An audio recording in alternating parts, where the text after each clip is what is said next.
Hello my dear students, how are you? I hope you all are very well. Welcome to our YouTube channel. yes बेटे देखिए, जैसे class 9 के लिए हम chapter कर रहे थे the fundamental unit of life, जिसमें हमने डिस्कस किया था कि जो सेल होता है उसको स्ट्रक्चर बेसिक फंक्शनल यूनिट क्यों बोला जाता है। तो आज हम उसी को कंटिन्यू करते हुए आगे चलेंगे और पढ़ेंगे सेल के डिफरेंट ऑर्गेनल्स के बारे में, यानी कि सेल स्ट्रक्चर के बारे में आज हम कंटिन्यू करेंगे। देखिए, सबसे पहले हम बात करते हैं कि जो आपका सेल होता है, आप सबको पता है कि सेल की एक आउटर लेयर होती है जिसको हम बोलते हैं सेल मेम्ब्रेन, जिसे हम लास्ट वीडियो में अच्छे से कंप्लीट कर चुके हैं। तो आज इसे बार बार रिपीट ना करते हुए हम आगे चलेंगे। सेकेंड, यहाँ पे हम बात करेंगे सबसे पहले सेल वॉल। देखिए, ये जो सेल वॉल होती है ना, वो प्लांट सेल में ही प्रेजेंट होती है, एनिमल सेल में प्रेजेंट नहीं होती। होगी कहाँ? जो सेल मेम्ब्रेन होता है ना, उसी के बाहर एक और आउटर लेयर होती है जिसे बोल देते हैं हम सेल वॉल। ठीक है, जो सेल मेम्ब्रेन होती है उसी के बाहर एक और लेयर होती है जिसको बोला जाता है सेल वॉल। किसमें प्रेजेंट होगी? Only in plant cell. Animal cell में सेल वॉल प्रेजेंट नहीं होती। मैं पहले आपको बोलना चाहूंगी, जिन्होंने अभी फर्स्ट पार्ट को नहीं देखा है, फर्स्ट वीडियो नहीं देखी है, पहले आप वो वीडियो देख लीजिए, क्योंकि ये वीडियो देखने का जो आपको फायदा होगा वो तभी होगा जब आप फर्स्ट पार्ट देख चुके होंगे। ठीक है, क्योंकि ये तो हम मिड से उठा रहे हैं यहाँ पे। तो देखिए बेटा, सेल वॉल प्लांट सेल में ही प्रेजेंट होती है। सेल मेम्ब्रेन के बाहर एक लेयर होती है जो क्या करेगी भाई? सेल मेम्ब्रेन को कवर करके रखेगी। ऑब्वियस है, आउटर एनवायरनमेंट से प्रोटेक्ट करके रखेगी इंटरनल सेल मेम्ब्रेन के अंदर जो भी चीजें हैं उन सभी को।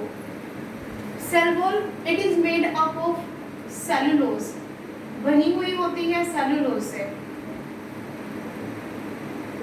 एक बच्चे ने बोला था कि मैम नोट्स करवा दीजिए, तो देखिए बेटा, प्रॉपर नोट्स तो पॉसिबल नहीं है, लेकिन कोशिश करूंगी कि जितने भी इंपॉर्टेंट पॉइंट्स हैं उनको हम यहाँ पे लिखने की कोशिश करें, पॉसिबल हो पाया तो। बाकी आप समझने की कोशिश करिए, कॉन्सेप्ट क्लियर होना चाहिए। कॉन्सेप्ट क्लियर करने के बाद तो अगर आप चैप्टर रीडिंग करेंगे तो आपको खुद से आइडिया हो जाएगा, और जब आप थोड़ा सा अब मेहनत करेंगे ना, आप अपने नोट्स खुद से बनाएंगे, आपकी हैबिट भी हो जाएगी, और जब आप खुद से सर्च करके लिखते हो तो वो लिखने से वो चीजें आपको अच्छे से याद भी रहती हैं। ठीक है, तो कोशिश करो कि यहाँ से आपको सभी चीजें क्लियर हो जाए। तो जो सेल वॉल है ये बनी हुई होती है सेलुलोज से।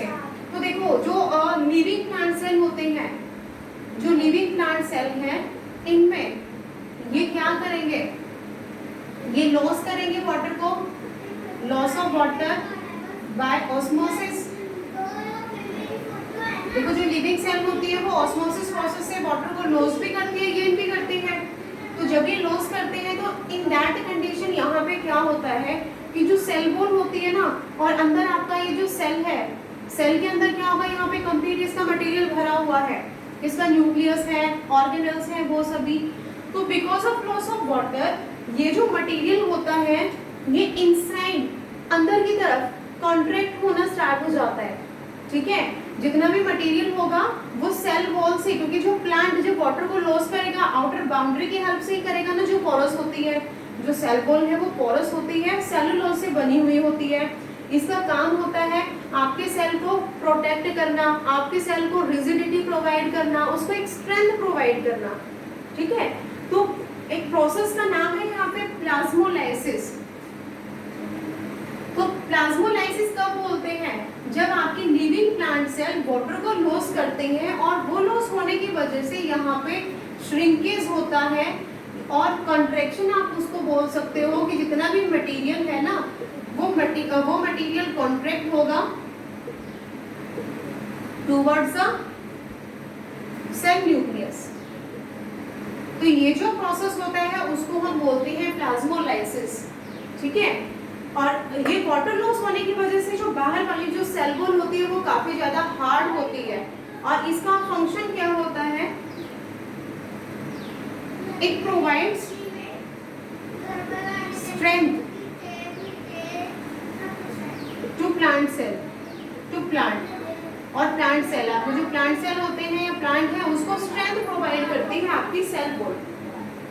ठीक है, तो ये फंक्शन है यहाँ पे हमारी सेल वॉल का। और इसमें आप क्या करेंगे? इम्पोर्टेंट आपको जो यहाँ पे याद रखने वाली चीजें वो वही है कि आपकी जो सेल वॉल है वो सेलुलोज से बनी हुई होती है। प्लाज्मोलाइसिस प्रोसेस क्या होता है कि जब प्लांट अपने मटेरियल को, जब लिविंग प्लांट सेल होती है वो वाटर को लॉस करती है तो बाय ऑस्मोसिस प्रोसेस तो वहाँ पर श्रिंकेज होता है उसके सेल के मटेरियल का इनसाइड डायरेक्शन में, जिसकी वजह से यहाँ पे कॉन्ट्रैक्शन होता है और आपकी जो सेल वॉल होती है वो हार्ड हो जाती है। ठीक है, उस प्रोसेस को हम बोलते हैं प्लाज्मोलाइसिस। एक तो फंक्शन होता है कि प्लांट सेल को स्ट्रेंथ प्रोवाइड करते हैं। सेकेंड यहाँ पे क्या होगा, देखिए जब आपका सेल वाटर को एब्जॉर्ब करेगा इन हाइपोटोनिक सॉल्यूशन, जब आप सेल को हाइपोटोनिक सॉल्यूशन में रख रहे हो तो ये वाटर को एब्जॉर्ब करेगा और जैसे ही ये वाटर को एब्जॉर्ब करेगा, एब्जॉर्ब करने के बाद इसका साइज बढ़ेगा, स्वेलअप होगा। अब जो बाहर से सेल वॉल होती है ना वो इसको प्रोटेक्ट करती है कि ऐसी कंडीशन ना आ जाए कि वाटर को एब्जॉर्ब करता जा रहा है, क्योंकि देखो अंदर जब वाटर की क्वांटिटी बढ़ेगी, ठीक है, यानी कि सॉल्यूशन की क्वांटिटी बढ़ेगी तो ये आउटसाइड एक प्रेशर एक्सर्ट करेंगे। तो जब ये आउटसाइड एक प्रेशर एक्सर्ट करते हैं तो जो बाहर से सेल वॉल होती है ना उतना ही ऑपोजिट अंदर की तरफ प्रेशर लगाते हैं, जिससे आपके जो सेल वहां पर इजीली प्रोटेक्ट रह सके, सेफ रह सके, वो ब्रस्ट ना हो, वो फटे ना, because of excessive pressure of the solution which is absorb by cell by the process of osmosis. Osmosis process से जब आपका सेल वाटर को एब्जॉर्ब कर रहा है, सॉल्यूशन को एब्जॉर्ब कर रहा है, तो वो सॉल्यूशन बाहर की तरफ प्रेशर लगाएगा तो सेल वॉल अंदर की तरफ प्रेशर लगाएंगे, इक्वल और ऑपोजिट उतना ही उसको बैलेंस करके रखने के लिए। ठीक है, तो ये है हमारे प्लांट सेल के अंदर जो प्लांट सेल के पास जो सेल वॉल होती है उसका फंक्शन और कैसा उसका स्ट्रक्चर होता है। नेक्स्ट इसके बाद हम करेंगे न्यूक्लियस। देखिए जो न्यूक्लियस होता है ना वो एक क्रूशियल रोल प्ले करता है एक सेल के लिए। जब भी कोई नया सेल बनना है तो वहां पर भी जो न्यूक्लियस है वो रोल प्ले करेगा। न्यूक्लियस होता क्या है, प्लांट सेल और एनिमल दोनों ही सेल के पास न्यूक्लियस होता है। सेंटर में न्यूक्लियस प्रेजेंट होता है, यहाँ पे होता है न्यूक्लियस। न्यूक्लियस की आउटर एक डबल लेयर बाउंड्री होती है, एक लेयर होती है जिसको बोला जाता है न्यूक्लियर मेम्ब्रेन। न्यूक्लियर मेम्ब्रेन का काम क्या होता है भाई, साइटोप्लाज्म से कोई भी मटेरियल न्यूक्लियस को अपने इनसाइड चाहिए या कुछ बाहर रिलीज करना है, छोड़ना है, तो वो किसके थ्रू करेगा, न्यूक्लियर मेम्ब्रेन की ही हेल्प से, जो पोरस होती है। ठीक है, बाहर भरा हुआ है यहाँ पे फ्लूइड को बोलते हैं साइटोप्लाज्म। ठीक है, किसी भी सेल के अंदर जो फ्लूइड फिल होता है उसको साइटोप्लाज्म बोला जाता है और साइटोप्लाज्म के अंदर ही होते हैं डिफरेंट ऑर्गेनल्स जिनको हम इसके बाद पढ़ने वाले हैं। तो अभी मैंने आपको पहले सेल वॉल बताया था, अब न्यूक्लियस के अंदर रोड शेप्ड स्ट्रक्चर होते हैं, ऐसे रोड जैसे लंबे थ्रेड जैसे स्ट्रक्चर होते हैं, तो जिनको बोला जाता है क्रोमोसोम्स। न्यूक्लियस कंटेन करते हैं, कंटेन्स क्रोमोसोम्स। क्रोमोसोम्स कैसे होंगे दिखने में, ये रोड शेप्ड होंगे। ये जो क्रोमोसोम्स होते हैं ये रोड शेप्ड होते हैं। ठीक है, क्रोमोसोम कैरी करते हैं किसे, ये कैरी करते हैं इंफॉर्मेशन, किसकी फॉर्म में, in the form of DNA. DNA की फॉर्म में ये इंफॉर्मेशन को कैरी करते हैं। कौन से वाली इंफॉर्मेशन, जो कि भाई कौन सी इंफॉर्मेशन यहाँ पे प्रेजेंट होगी कि पेरेंट से कौन सी जो कैरेक्टरिस्टिक्स हैं वो न्यू जनरेशन में ट्रांसमिट होनी है, पहुंचनी है, यानी कि इनहेरिटेंस से रिलेटेड जो भी इंफॉर्मेशन होती है वो क्रोमोसोम्स के पास होती है। ठीक है, तो जो क्रोमोसोम्स है वो कैरी करते हैं डीएनए एंड प्रोटीन्स को, और यही जो डीएनए होते हैं ना इन्हीं के पास जितनी भी जो इंफॉर्मेशन होती है वो यहीं पे प्रेजेंट होती है। कैरी करते हैं कौन, क्रोमोसोम। तो कुल मिला के आप ये बोल सकते हो कि जो न्यूक्लियस होता है ना इट कैरीज जेनेटिक मटेरियल, ये जेनेटिक मटेरियल को कैरी करता है। ठीक है, सबसे पहले न्यूक्लियस को डिस्क्राइब किसने किया था, तो सबसे पहले न्यूक्लियस को डिस्क्राइब करने वाले थे रॉबर्ट ब्राउन, जिन्होंने सबसे पहले बताया कि हाँ आपका जब ऑनियन सेल को हम देखते हैं माइक्रोस्कोप से सैफरनीन सॉल्यूशन लगा करके स्टेनिंग करके, तो वहाँ पर हम देखते हैं कि जगह जगह पर जो केमिकल मटेरियल वहाँ पे प्रेजेंट है ना वो हाईलाइट होके अपीयर होता है। तो वहीं पे एक बीच में जो एक डॉट स्ट्रक्चर नजर आता है जिसको हम बोल देते हैं न्यूक्लियस, ठीक है। तो न्यूक्लियस जो है वो रॉबर्ट ब्राउन ने सबसे पहले डिस्क्राइब किया था। कैरी करता है जेनेटिक मटेरियल को। जेनेटिक मटेरियल मीन्स इसके अंदर प्रेजेंट होते हैं क्रोमोसोम्स जो रोड शेप्ड होते हैं, कैरी करते हैं डीएनए को एंड प्रोटीन्स को। इन्हीं के पास इंफॉर्मेशन होती है जो हेल्प करती है inheritance means transfer of characteristics from parent to new generation, ठीक है। दूसरा, ये जो न्यूक्लियस होता है ना, ये अपना एक इम्पॉर्टेंट रोल प्ले करता है ड्यूरिंग सेल डिवीजन। जो न्यूक्लियस है they play their important role during cell division. जब सेल डिवीजन होती है उस टाइम ये अपना एक क्रूशियल रोल प्ले करते हैं, ठीक है। तो ये तो है देखो न्यूक्लियस। हम बात कर रहे हैं प्लांट सेल और एनिमल सेल, लेकिन यहाँ पर लाइक कुछ यहाँ पर जो आपके लिविंग ऑर्गेनिजम्स होते हैं ना, उनको डिवाइड किया गया है 2 कैटेगरीज में। जैसे बोला जाता है यूकैरियोट्स एंड प्रोकैरियोट्स।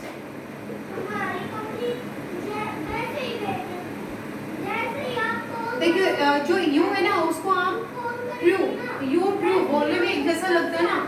यूकैरियोट्स कौन से होंगे? ऐसी लिविंग ऑर्गेनिज्म या वो cell which have nucleus with nuclear membrane. जिनकी जो न्यूक्लियर मेम्ब्रेन होती है अच्छे से वेल डिफाइंड न्यूक्लियर मेम्ब्रेन होती है ना, उनको बोला जाता है यूकैरियोट्स।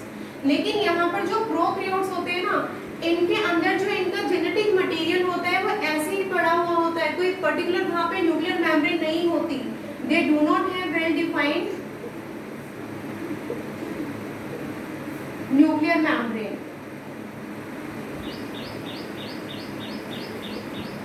और इसमें मोस्टली आपके पास जो आ जाएंगे बैक्टीरियाज आ जाएंगे, ठीक है। जैसे अगर मैं आपको स्ट्रक्चर बताऊं कि लाइक अभी हम यहाँ पे प्लांट सेल या एनिमल सेल की जब हम बात करते हैं तो न्यूक्लियस के बाहर उसके एक क्लियर एक बाउंड्री होती है जो उसको कवर करके रखती है, एक बाउंडेड ये यहाँ पे स्ट्रक्चर आपको नजर आता है जिसे न्यूक्लियर मेम्ब्रेन बोलते हैं। लेकिन अगर किसी भी बैक्टीरिया की बात करेंगे तो बाहर उसकी क्या हो जाएगी? सेल मेम्ब्रेन, ठीक है। ऐसे ही यहाँ पे बीच में उसका जेनेटिक मटेरियल पड़ा हुआ होगा और उसके यहाँ पे कोई भी पर्टिकुलर लेयर नहीं होगी जो उसको बाउंड करेगी। नीचे डिफाइन नहीं करके बता रहे कि कहाँ तक इसका मटेरियल है, ठीक है। तो इस कंडीशन में इसे बोलते हैं न्यूक्लियोइड, ठीक है। तो प्रोकैरियोट्स कौन से हो जाएंगे? जिनका जो न्यूक्लियस होता है वो वेल डिफाइंड मेम्ब्रेन के साथ प्रेजेंट नहीं होता। यूकैरियोट्स होते हैं उनके अंदर न्यूक्लियस एक प्रॉपर वेल डिफाइंड मेम्ब्रेन के अंदर इनक्लोज होता है। इसके अलावा जरूर सिर्फ इतना ही नहीं कि सिर्फ न्यूक्लियस ही वहाँ पर न्यूक्लियस की ही हम बात करेंगे, बाकी जो अलग अलग ऑर्गेनल्स की अगर बात की जाए तो वो भी प्रोकैरियोट्स के अंदर अच्छे से मेम्ब्रेन के अंदर इनक्लोज नहीं होते। लेकिन जो यूकैरियोट्स होते हैं इनके अंदर इनके जो ऑर्गेनल्स होते हैं, all organelles are membrane bounded. सभी के सभी मेम्ब्रेन बाउंडेड होते हैं, ठीक है। दूसरा, जो प्रोकैरियोटिक सेल्स होते हैं ना, इनके अंदर सिंगल क्रोमोसोम पाया जाता है। इनके अंदर सिंगल क्रोमोसोम आपको पाया जाएगा। और जो यूकैरियोटिक्स होते हैं इनमें मोर देन वन से ज्यादा क्रोमोसोम्स प्रेजेंट होते हैं। तो ये होता है on the basis of nucleus division जो किया गया है in eukaryotic cell and prokaryotic cell. तो ये करने के बाद यहाँ तक आई होप सो कि आपको समझ में आ गया होगा। न्यूक्लियस अपना क्रूशियल रोल प्ले करेगा during the cell division. Next यहाँ पे हमारे पास आता है साइटोप्लाज्म। देखिए आपके यहाँ सेल मेम्ब्रेन के अंदर एक फ्लूइड मटेरियल भरा हुआ होता है जिसको हमने बोला है कि वो साइटोप्लाज्म होगा। अब जो साइटोप्लाज्म है ये कैरी करता है, it carries cell organelles,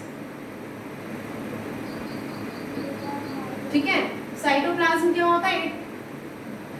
it is a fluid, एक फ्लूइड होता है which is filled inside the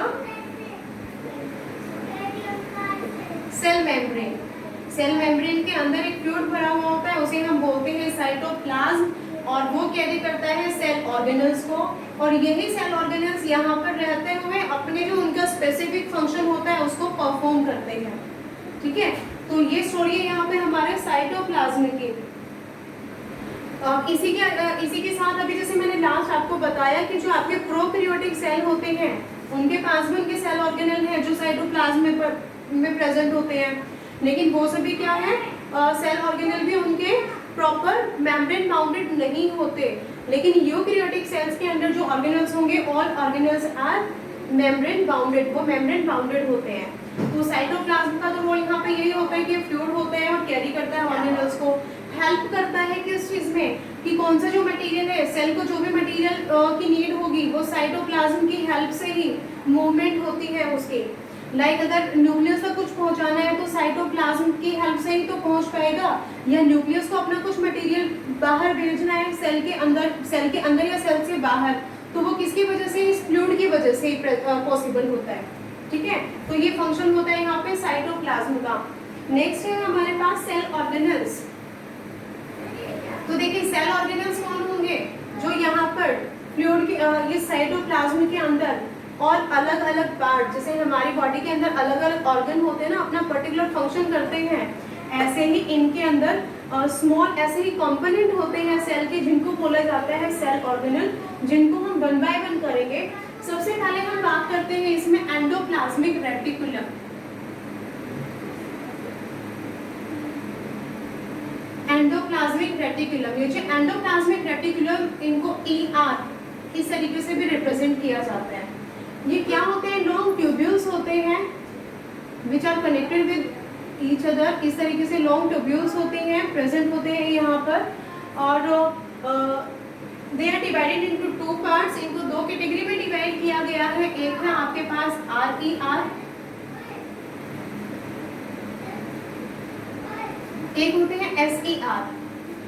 जब माइक्रोस्कोप से हम देखते हैं ना, तो इसमें कुछ एंडोप्लाज्मिक रेटिकुलम ऐसे होते हैं जिनका स्ट्रक्चर कुछ रफ नजर आता है। ये RER means rough endoplasmic reticulum, इनका स्ट्रक्चर कुछ रफ नजर आता है। ये होते हैं स्मूथ एंडोप्लाज्मिक रेटिकुलम। रफ क्यों होते हैं, क्योंकि इनके सरफेस के ऊपर पाए जाते हैं राइबोसोम्स। राइबोसोम्स प्रेजेंट होते हैं इनके सरफेस के ऊपर, जो इनके स्ट्रक्चर को रफ अपेयर करवाते हैं। राइबोसोम क्या करेंगे, राइबोसोम सिंथेसाइज करते हैं या मैन्युफैक्चर करते हैं प्रोटीन को।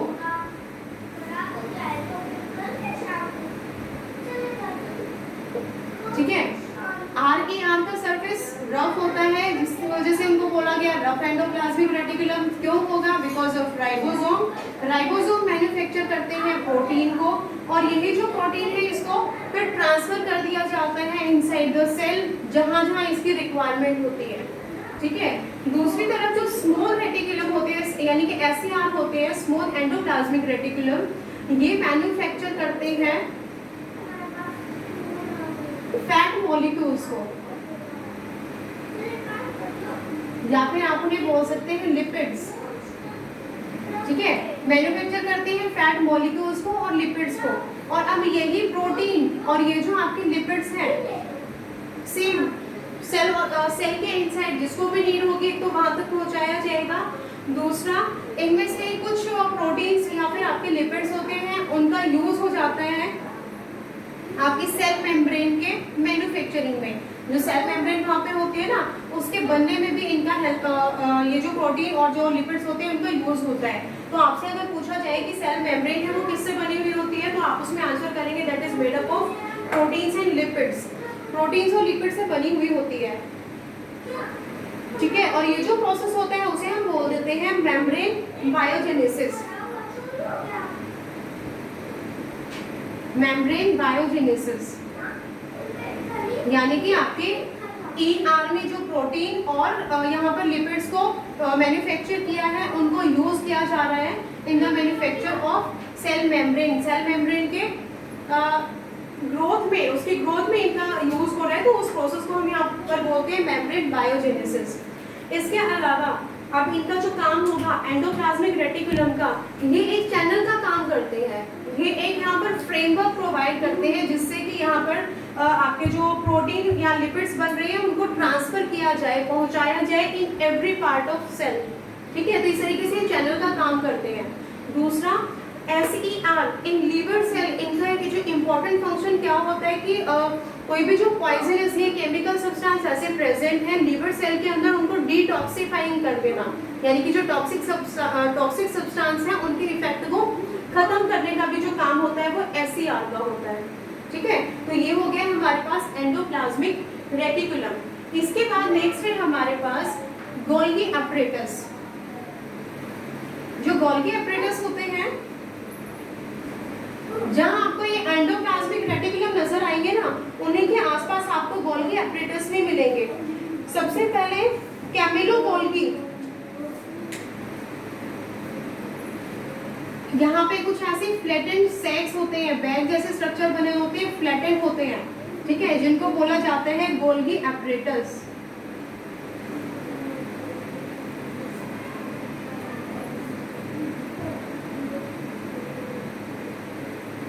कैमिलो गोल्गी ने फर्स्ट टाइम डिस्क्राइब किया था कि सेल के अंदर कुछ ऐसे ऑर्गेनेल होते हैं, फंक्शन अभी उनका हम बताएंगे क्या फंक्शन होता है, तो उन्हीं के नेम से इनको बोल दिया जाता है गोल्गी एपरेटस।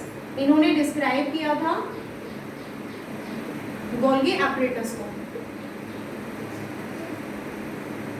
देखो बेटा, इससे पहले हमने क्या किया कि जो आपके ER है उनका काम क्या था, प्रोटीन को सिंथेसाइज करना या लिपिड्स को सिंथेसाइज करना। अब ये जो गोल्गी एपरेटस है, ये उनके नियर बाय आपको मिलेंगे, यानी कि इनके जो सेल होते हैं, इनकी जो मेम्ब्रेन होती है ना, वो उनके साथ कनेक्टेड होती है। इससे पहले जो आपने ER पढ़ा वो भी मेम्ब्रेन बाउंडेड थे।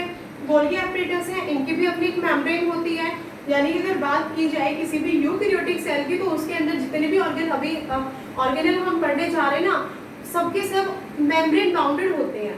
तो इनकी जो इनकी जो मेम्ब्रेन होती है वो कनेक्टेड होती है इनके साथ। अब इनका फंक्शन क्या होता है, देखो ER ने जो भी लिपिड्स बनाए थे या प्रोटीन्स बनाए थे, ये क्या करेंगे, इनका फंक्शन है उनको मॉडिफाई करना, मॉडिफिकेशन करना एंड पैकेजिंग का काम हो गया, मॉडिफाई हो गया, एंड आफ्टर दैट डिस्पैच कर देना।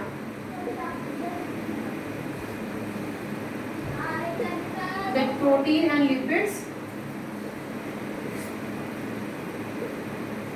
to other parts of cell। Cell के जो अदर पार्ट्स हैं वहां तक पहुंचाने का, डिस्पैच करने का, उनको मॉडिफाई करने का, पैकेजिंग करने का जो फंक्शन होता है वो गोल्गी एपरेटस का होता है। दूसरा इनका फंक्शन क्या होता है कि जो सिंपल शुगर होते हैं, सिंपल शुगर को ये कन्वर्ट कर देते हैं किसमें, कॉम्प्लेक्स शुगर में। ठीक है, एक तीसरा यहाँ पे फंक्शन होता है, गोल्गी एपरेटस मैन्युफैक्चर करते हैं, बनाते हैं, डेवलप करते हैं किसको, लाइसोसोम्स को। ठीक है, तो ये है हमारे गोल्गी एपरेटस। तो यहाँ पे जो मैन्युफैक्चर यानी कि इन्वॉल्वमेंट होती है इनकी गोल्गी एपरेटस की, इन्वॉल्वमेंट दिखाते हैं ये अपनी इन मैन्युफैक्चरिंग ऑफ लाइसोसोम्स। ठीक है, तो गोल्गी एपरेटस का काम क्या है, ER ने जो भी यहाँ पे लिपिड्स या प्रोटीन्स बनाए थे उनको कैरी करेंगे, उनकी पैकिंग करेंगे, उनको अच्छे से मॉडिफाई करेंगे, उसके बाद डिस्पैच कर देंगे to other parts of the cell. दूसरा इनका फंक्शन क्या होगा, कुछ जो सिंपल शुगर वहाँ पे प्रेजेंट होते हैं, अगर वहाँ पे नीड है तो उनको कन्वर्ट करना इनटू कॉम्प्लेक्स शुगर के अंदर कन्वर्ट करने का भी इनका फंक्शन होता है। थर्ड, लाइसोसोम की जब फॉर्मेशन होती है तो उसमें भी अपनी इन्वॉल्वमेंट देते हैं, यानी कि वहाँ पर भी अपना रोल प्ले करते हैं। एक लास्ट यहाँ पे हम बात करेंगे लाइसोसोम्स, जो अभी मैंने बताया कि जो गोल्गी एपरेटस है इनकी इन्वॉल्वमेंट हो रही है लाइसोसोम्स की फॉर्मेशन में। बाकी बचे हुए जो आपके यहाँ पर ऑर्गेनल्स बचेंगे उनको हम करेंगे इन नेक्स्ट क्लास। तो लाइसोसोम्स के साथ हम करेंगे अपनी क्लास को यहाँ पे एंड। तो देख लीजिए, जो लाइसोसोम्स होते हैं these are digestive enzymes. Lysosomes क्या होते हैं, Lysosomes, it contains digestive enzymes. ये डाइजेस्टिव एंजाइम्स को कंटेन करते हैं और डाइजेस्टिव एंजाइम बने कहाँ पे थे? Which are formed by ER, endoplasmic reticulum digestive enzymes को बनाएंगे और वो कहाँ आ जाएंगे? लाइसोसोम्स के पास। और ये जो डाइजेस्टिव एंजाइम्स होते हैं वेरी स्ट्रॉन्ग होते हैं, more powerful, you can say more powerful digestive enzymes. ये जो अपना लाइसोसोम्स होता है ना, लाइसोसोम्स होते हैं, ये वेस्ट डिस्पोजल का काम करते हैं। इनका काम होता है वेस्ट को डिस्पोज करना, यानी कि यहाँ पर सेल के अंदर देखो कोई भी अगर ऑर्गेनेल जो काफी पुराना है, जो डेड हो गया है, या कोई भी फॉरेन मटेरियल यहाँ पे अंदर एंटर कर गया, लाइक कोई भी बैक्टीरिया वगैरह सेल के अंदर एंटर कर गए हैं, या जो भी वेस्ट वहाँ पे प्रोड्यूस हो रहा है, उन सबको डिस्पोज करने का फंक्शन किसका होगा?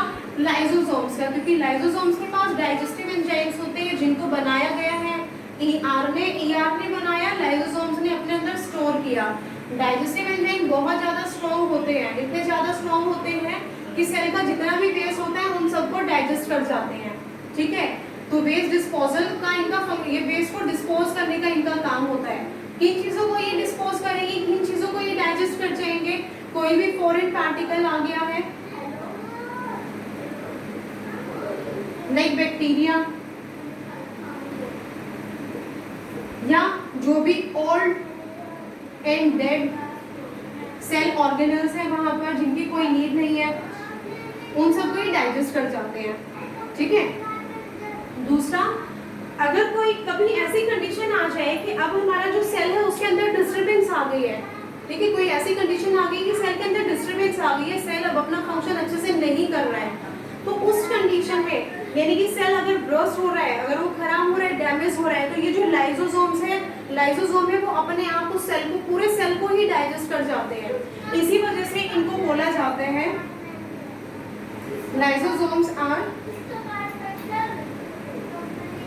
known as or called as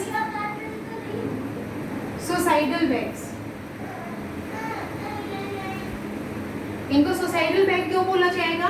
क्योंकि कुछ ऐसी condition during the disturbance in cell के अंदर कोई डिस्टर्बेंस हो जाए, सेल अपना फंक्शन अच्छे से नहीं कर रहा है, या फिर वो रप्चर होना स्टार्ट हो जाता है, फटना शुरू हो जाता है, डैमेज होना स्टार्ट हो जाता है, इन दैट कंडीशन लाइसोसोम उस पूरे ही सेल को अपने आप डाइजेस्ट कर जाएगा। तो इसी वजह से इसको बोलते हैं सुसाइडल बैग। तो आज हमने किया न्यूक्लियस के बारे में, हमने पढ़ा न्यूक्लियस को सबसे पहले डिस्क्राइब किया था रॉबर्ट ब्राउन ने। न्यूक्लियस जो अपने अंदर जेनेटिक मटेरियल को कंटेन करते हैं। न्यूक्लियस के बिहाफ पर फिर आपके जो ऑर्गेनिज्म उनको डिवाइड किया गया है 2 कैटेगरीज में, यूकैरियोटिक्स एंड प्रोकैरियोटिक्स। यूकैरियोटिक्स के अंदर जितने भी सेल ऑर्गेनिल्स होते हैं all are membrane bounded, even जो न्यूक्लियस होता है वो भी मेम्ब्रेन बाउंडेड होता है। प्रोकैरियोटिक सेल के अंदर जो न्यूक्लियस है वो वेल डिफाइंड मेम्ब्रेन के साथ नहीं होता, इसी वजह से उसका जो जेनेटिक मटेरियल वहाँ पे प्रेजेंट होता है in the form of nucleic acid, और उसको बोल दिया जाता है न्यूक्लाइड। ठीक है, जैसे रिवीजन में यहाँ पे आपको करवा रही हूँ। इसके बाद हमने किया था सेल वॉल। प्लांट सेल के पास सेल वॉल होती है जो सेल को एक रिजिडिटी प्रोवाइड करती है, ठीक है, एक स्ट्रेंथ प्रोवाइड करती है। इसके अलावा फिर हमने यहाँ पे किए सेल ऑर्गेनल्स में हमने किया एंडोप्लाज्मिक रेटिकुलम। 2 टाइप के एंडोप्लाज्मिक रेटिकुलम होते हैं, रफ एंड स्मूथ, जिनका फंक्शन होता है प्रोटीन और लिपिड्स को मैन्युफैक्चर करना और उनको ट्रांसफर कर देना सेल के अलग अलग पार्ट्स तक। उसके बाद हमने किया Golgi apparatus. Camillo Golgi was the first who describe Golgi apparatus. काम क्या होता है, जो ER ने वहाँ पे लिपिड्स प्रोटीन्स बनाए थे उन सबको लेंगे, पैकिंग करेंगे, मॉडिफाइंग करेंगे और डिस्ट्रैच कर देंगे to other parts of the cell. ठीक है, उसके बाद हमारे पास यहाँ पे क्या आ गया था, लाइसोसोम्स। लाइसोसोम की फॉर्मेशन में भी गोल्गी एपरेटस अपना रोल प्ले करते हैं। लाइसोसोम्स के पास डाइजेस्टिव एंजाइम होते हैं जिनको बनाया किसने, ER ने, और स्टोर किया लाइसोसोम्स ने। ये हेल्प करेंगे इन डाइजेशन ऑफ जो भी वहाँ पर वेस्ट मटेरियल वहाँ पे प्रेजेंट होगा उन सबको, यानी कि आपके सेल को क्लीन करके साफ सुथरा रखने का जो काम होता है, सफाई का जो काम होता है वो लाइसोसोम्स का होता है। सेल के अंदर कोई भी डिस्टर्बेंस आ जाए तो उस कंडीशन में पूरे सेल को डाइजेस्ट कर जाते जाते हैं, इसी वजह से इनको बोलते हैं सोसाइटल बैग। तो यहाँ पे बेटा इसी के साथ अपना इसके जो फंक्शन है वो कंप्लीट होता है। नेक्स्ट क्लास में हम करेंगे रिमेनिंग ऑर्गेनल्स को। तब तक आप अपने टॉपिक्स की अच्छे से रीडिंग कर लीजिए, फिर मिलते हैं in next class. Okay bye, have a nice day.